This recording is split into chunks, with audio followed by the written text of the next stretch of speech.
Ya, berikut ini adalah materi atau penjelasan tentang instrumen alat ukur, yaitu avometer atau multimeter ya. Jadi di sini nanti yang umum disebut dengan avometer atau multimeter. Kenapa disebut avometer? Karena avo ya, A itu ampere, V-nya itu volt, kemudian O-nya itu ohm ya, avometer. Jadi nanti di sini itu bisa untuk mengukur ampere meter arus ya, kemudian V itu voltmeter tegangan ya, jadi arus tadi itu yang A itu ya, ampere meter itu bisa AC atau nanti bisa DC ya.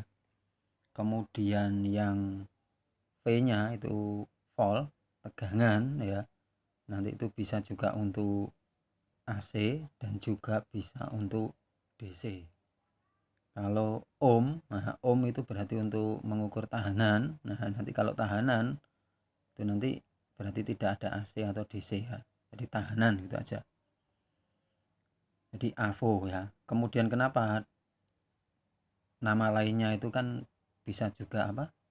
Multimeter ya. Multi ya. Multi itu kan banyak ya. Fungsinya banyak. Multimeter ya. Makanya di sini karena kan fungsinya banyak. Salah satunya kan untuk mengukur ampere, arus, tegangan, volt, kemudian hambatan atau ohm. Jadi fungsinya banyak ya. Karena itu disebut multimeter. Jadi nanti silakan menyebutnya bisa multimeter atau avometer ya. Ini ada dua jenis ya. Yang sebelah kiri, nah ini kiri atau sebelah ini sebelah kanan. Yang sebelah kiri ini avometer atau multimeter yang digital. Kemudian yang sebelah kanan ini avometer yang analog ya. Kalau fungsi ya sama ya. Hanya di sini nanti yang digital ya nanti ada perbedaan mungkin cara kerja apa selektor gitu aja. Tapi intinya keduanya ini sama ya. Intinya sama. Mereka untuk mengukur ya tadi arus, tegangan dan hambatan ya, sama. Nah, perbedaan yang lebih mencolok antara AVO digital yang kiri atau AVO analog yang kanan, ini kalau digital nanti pembacaan ya, pembacaan semisal nah ini ya, pembacaan yang ini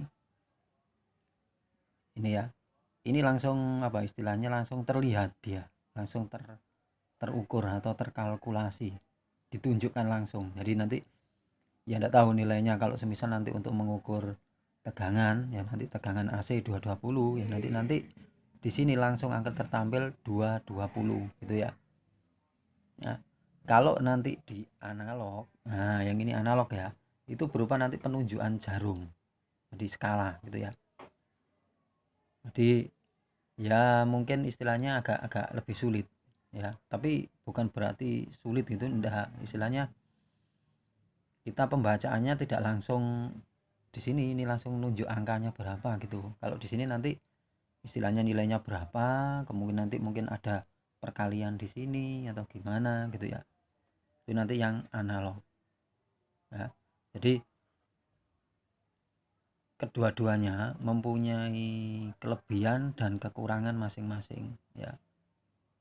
Ya, tapi untuk pembelajaran ya nanti kita ya kalau bisa kedua-duanya ya.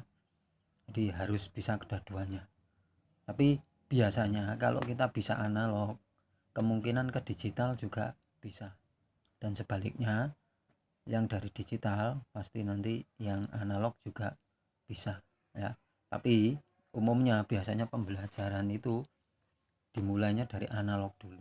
Karena apa? Lebih sulit. Jadi nanti biasanya kalau analog bisa, nanti digital pun tanpa diajari itu kemungkinan banyak bisanya. Karena apa?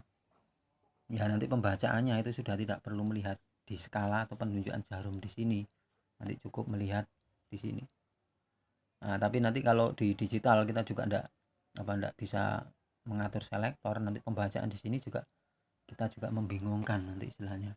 Jadi intinya ya sebagai orang elektro ya harus bisa kedua-duanya, baik yang analog maupun yang digital, karena kedua-duanya mempunyai kelebihan dan kekurangan masing-masing itu ya. Di sini ini lebih ke pengenalan ya, bukan penggunaan langsung. Nah, nanti di video pembelajaran selanjutnya mungkin nanti kita penggunaannya gitu ya. Di sini pengenalan khususnya nanti bagian-bagiannya AVO itu apa aja. Nah, nanti itu. Karena apa? Kalau kita kepingin menggunakan tapi kalau kita tidak tahu bagian-bagian alat tersebut, kita juga pasti kesulitan gitu ya. Pembahasan pertama nanti kita di analog dulu. Nah, ini ya yang analog ya. Bagian yang paling utama ini ya, salah satunya di sini ini ada apa istilahnya? Ada jarum ya. Kemudian ada angka atau skala di sini, atau apa ya, skala kalau saya menyebutnya ya. Ini ada skala. Nanti ini nomornya kan banyak sekali. Lah ini di sini semuanya ada fungsinya. Lah nanti ini nilai-nilai mana yang kita gunakan nanti juga disesuaikan dengan selektornya ini. Nah, mana DC, mana AC gitu ya. Nilai-nilainya berapa lah nanti disesuaikan di sini. Gitu ya. Jadi nanti skala yang di sini nanti akan terhubung atau disesuaikan dengan selektor yang ada di sini. Jadi tidak boleh sembarangan gitu ya, gitu ya. Ini skala dan jarum ya. Skala, kemudian apa ya, bagian selanjutnya, nah ini yang terpenting, ini selektor ya, selektor atau saklar ya, selektor ya. Nah, selektor di sini, nah ini perlu diperhatikan ya. Ini yang merah ini untuk ini ya, merah ya, ini untuk mengukur tegangan AC ya, tegangan AC ya, tegangan tapi AC, volt ya, tegangan AC. Kemudian selektor yang blok ini, jadi ini yang merah itu berapa itu nilainya, 0 sampai berapa, 0 sampai 1000 itu ya, itu tegangan AC.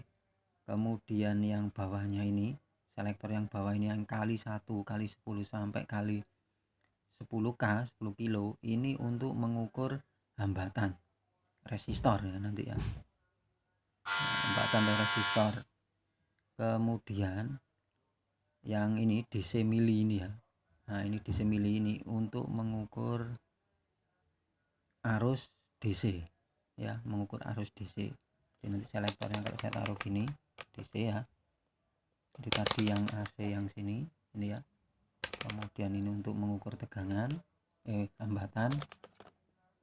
Kemudian yang ini, nah ini ya, ini mulai berapa ini sampai nanti maksimal 1000, ini untuk mengukur tegangan DC. Nah, ini tegangan DC, kalau yang di sini tegangan AC ya. Jadi harus disesuaikan, kita sesuaikan dulu. Nanti kalau kita mengukur DC di sini tegangan DC, jangan sampai keliru nanti ke sini, atau bahkan sebaliknya kita mengukur AC kita taruh di sini. Nah, nanti itu bisa merusak apa ya, merusak alat ukur ini itu ya. Ini posisi off, berarti kalau nanti tidak digunakan harus ditaruh di posisi off itu ya. Ini selektor. Kemudian ini ya, ini yang bisa diputar, ini ADC adjust atau posisi ohm. Kalau nanti kita posisi ohm di sini, kita gunakan ohm di sini ya. Nah, nanti ini nanti untuk mengadjust atau nanti untuk memposisikan di sini nanti harus benar-benar 0. Nah, jadi ini nanti fungsinya untuk memposisikan 0. Karena apa? Kalau nanti tidak posisi 0, nanti pembacaannya nanti tidak sesuai atau tidak presisi itu ya. ini adjust, tapi hanya di posisi ohm saja, pemakaian ohm gitu ya. Kemudian selanjutnya ini colok atau apa jumper atau apa istilahnya ya, colok. Nah ini colok, ini ada dua, colok warna merah nanti ini ya, nah ini, kemudian colok yang hitam nanti yang ini ya. Nah ini harus nanti posisi mana yang kita ukur, nanti baru kita colok pakai ini gitu ya. Jadi jumper atau colok nanti ada warna merah, ada hitam gitu ya. Itu mungkin keterangannya ya. Nah, kalau baliknya ini nanti ini mungkin nanti ada baterai di dalam ya. Nanti pembongkaran nanti bisa menggunakan ini, dalamnya ini ada baterai. Jadi nanti baterai nanti bisa kita lepas di sini gitu ya. Itu ya. Nah, nanti kalau untuk merek, ini mereknya ini ya. Ini kita menggunakan yang Sanwa, ini yang agak kualitas bawah ya. Kalau mau yang kualitas baik nanti yang merek Sanwa A ya. Kalau ini kan Sunwa, jadi agak jelek ya, bukan jelek istilahnya ya, kualitas bawah istilahnya. Kalau nanti yang A Sunwa, nah itu yang kualitas baik itu ya. Itu untuk keterangan dari bagian-bagian AVO yang analog. Kemudian untuk selanjutnya, nah ini yang digital ya, saya kira hampir sama ya, hampir sama, hanya berbeda nanti di sini khususnya.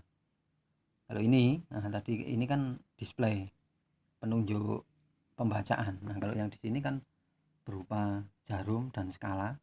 Kalau di sini langsung berupa angka digital. Nah, kemudian ini ya sama bisa. Kemudian kalau bawahnya selektor ya sama nanti. Ini posisi apa ya? Kalau ini biru ini posisi ampere, berarti untuk pengukuran apa? Arus.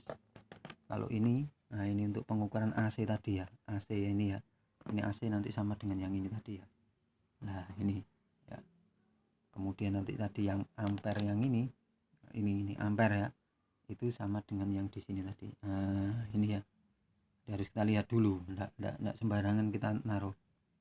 Nah kemudian nanti untuk hambatan nanti di sini wilayahnya hijau ini ya, ini sampai nanti sini ya, warna hijau ini. Kemudian untuk pengukuran tegangan DC, lah ini tegangan DC ini ya, ini nanti setara dengan yang di sini. Nah ini tegangan DC volt DC ya. Nah itu untuk selektor. Nah kalau di sini berarti posisi off, sama dengan yang di sini. Itu analog posisi off. Posisi off ini belum tentu ada ya. Kadang itu beberapa alat ukur voltmeter ini belum tentu ada off-nya. Kalau ini ada, ini juga ada ya. Kalau digital rata-rata off-nya pasti ada. Kalau yang analog itu belum tentu ada, tapi ya banyak ada ya. Dia selektor, display selektor. Kemudian kalau ini untuk mengukur atau melihat kaki transistor ya. Nah nanti ini fungsi transistor lain. Kalau untuk adjustnya, nah ini kan ada ya kalau analog itu, tapi kalau digital ini sudah tidak ada ya, sudah tidak ada. Jadi langsung tidak perlu kita adjust apapun. Nah, kemudian lanjutnya nanti untuk ini sama colok ya. Nah ini ada colok merah, ada colok hitam, sama ya. Ini colok merah, kemudian ini colok hitam ya. Jadi sama ya posisinya. Kalau ini kanan kiri mungkin ya, kalau ini berdekatan. Jadi ini ya, ini sama. Nah, colok merah hitam, ini colok merah dan hitam. Itu ya. Jadi kedua-duanya ini yang analog dan ini yang digital. Jadi sedapat mungkin kalau kita orang elektro, kedua-duanya harus kita kuasai, minimal harus mempunyai yang ini. Mungkin ini harganya lebih murah ya, tapi ya belum tentu juga. Yang analog yang harga mahal juga banyak, tapi rata-rata yang banyak di pasaran yang lebih murah kalau menurut saya itu yang analog. Jadi sedapat mungkin kalian yang ingin mempelajari elektro harus punya avometer analog, kalau bisa kedua-duanya. Bahkan kalau bisa mempunyai merek yang lebih mahal. Karena apa? Semakin mahal, semakin bermerek, pembacaannya semakin presisi. Tapi kalau untuk pembelajaran saya kira meskipun merek yang murah dengan pemakaian yang sesuai aturan pasti nanti hasil juga baik. Itu ya. Itu aja keterangan dari avometer digital atau analog, dan terima kasih.